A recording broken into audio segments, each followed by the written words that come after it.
Charlie says, hot take, Javon Hargrave is a better player than Defoe. That's not a hot take in my opinion. I think that is very accurate, extremely accurate.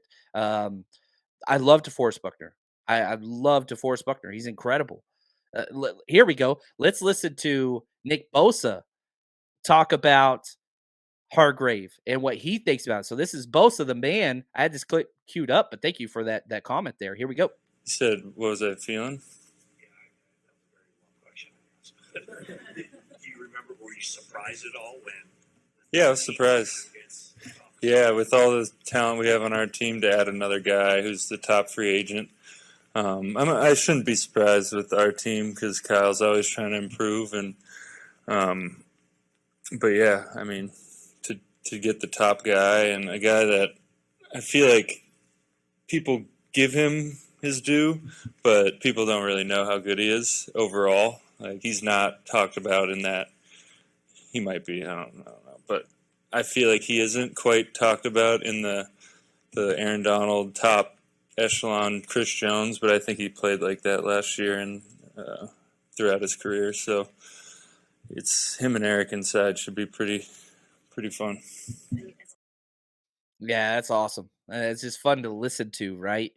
But yeah, so Greg says, is he better against the run? Big time. And this was the issue. Whenever they traded DeForest Buckner, they came out and said, we want to get more stout against the run. DeForest Buckner is more of a finesse guy. He's not a power player. He's just such a freak. He's so big and long and fast, but he does get moved in double teams.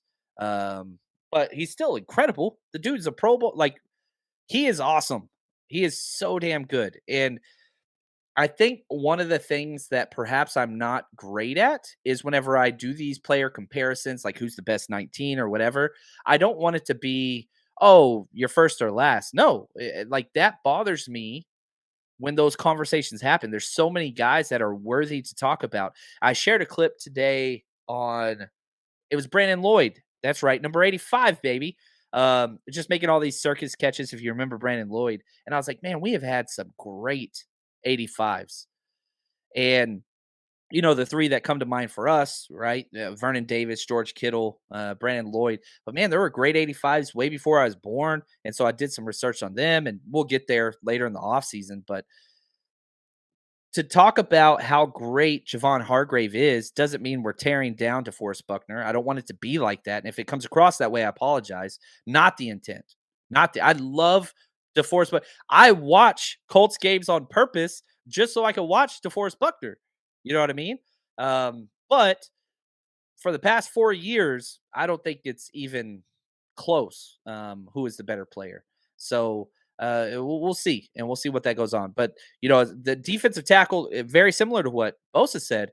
Chris Jones, I think, is the best defensive tackle in sport. He was the runner-up for me. If I was voting for Defensive Player of the Year, Nick Bosa won. It would have been Chris Jones 2. That would have been my voting. You know, whatever. That's my ballot.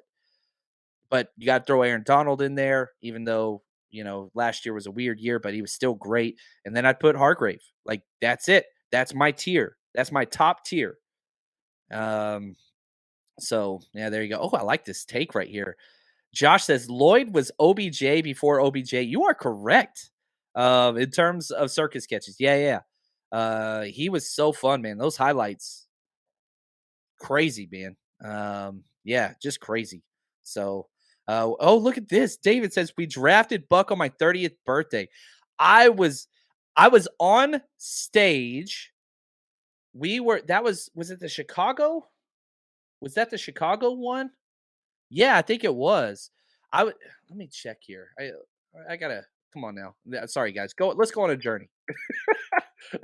Armstead. Here we go. Oh no, was it Buckner? I'm fighting with myself here. He got drafted in 2016, 7th overall.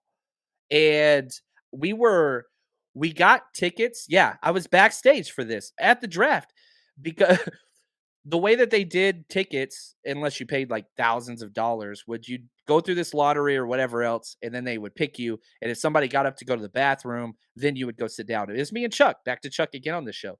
And so we were backstage for the 5th pick. The Niners were drafting 7th. Okay. And What happened was because there were like 5 to 6 players that were just incredible. Jalen Ramsey, Ezekiel Elliott, which I didn't think was whatever, but the whole time we were in line next to Cowboys fans, and I was talking trash. I was like, if you guys take Ezekiel Elliott, you're the dumbest people alive. Dumb team, dumb team. And they wanted Jalen Ramsey. They took Ezekiel Elliott, as we know, and we just roasted these guys. They were so pissed. It was awesome. Anyway, we finally get to sit down, and as soon as we sit down, the Niners draft DeForest Buckner, which is who I wanted at number 7 overall. That was a hell of a draft, man. Goff went 1, Wentz 2, Joey Bosa 3, Elliott 4, Ramsey 5, Ronnie Staley 6, DeForest Buckner 7. That was a damn good draft right there to get Buckner there. 1 All-Pro, 2 Pro Bowls. He's great. He's great. He's great, man. Yeah, I'm excited. I'm excited for what he did. I'm glad he got paid. I do wish he was around. Debster, don't really think the 49ers got Hargrave for his run defense. We got other players for that. Well, he's not a minus. You know what I mean? He's not the best run defender, but he's not bad. He does not get bullied around. He is undersized though. He's barely at 300 pounds. So he's more of the small, penetrating defensive tackle, 3 tech, but he ain't bad. He ain't bad. Yeah. So I like it, man. I'm excited about it. The tape is fun. He was the most double teamed player on the Eagles last year in the run game. Javon Hargrave was. Yeah, that's awesome. The 49ers Rush Podcast.